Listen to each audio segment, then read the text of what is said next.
I was going through the Dana Carvey show, and there was one thing that stood out more than others. You are the announcer for the Ambiguously Gay Duo. So can you explain this show to me, please?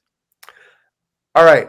Well, I'll tell you the process that I wound up arriving to do this cartoon on Saturday Night Live. So as I was telling you, there was a time where Saturday Night Live was coming through, scouting everybody at Second City, and a lot of my friends auditioned, and several of them got on. David Keckner, who you might know from Anchorman, Whammy, Yep, and yeah, yep. and Nancy Walls, who was also on the show, hilarious. She's married to Steve Carell. Those two got hired that season. I did not. You know, a lot of my friends auditioned and did not get it that year. But Robert Smigel, who does Triumph the Insult Comic Dog, was exec producing the Dana Carvey show. And he loved the audition that I did for SNL and hired me. And the first thing that I did for the Dana Carvey show, like they flew me out there after I was hired, picked me up in a limousine and handed me a script and said, "We're going straight to the Sony studios." I didn't even have an apartment there yet. I was just going in there to do some pre-records and some pre-tapes and stuff like that.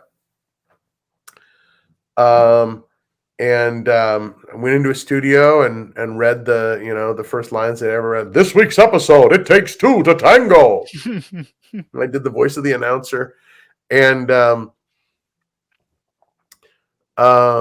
we only did one of those on the Dana Carvey show, and it was such a funny concept that Lorne Michaels said, "I'd like to have that on Saturday Night Live." And I didn't know that.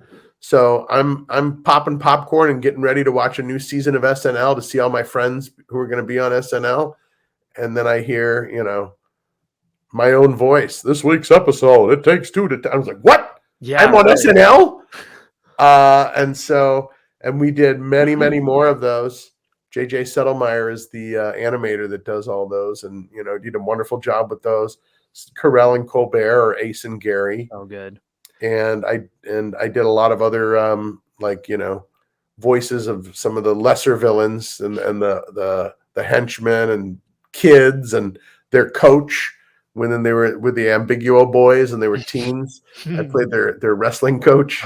So that was the strange and interesting adventure of the Ambiguously Gay Duo. I feel like nowadays there's no way that would happen where you go to do a show on a certain TV show and then all of a sudden it's on something else without you even knowing. There's no way that would happen now.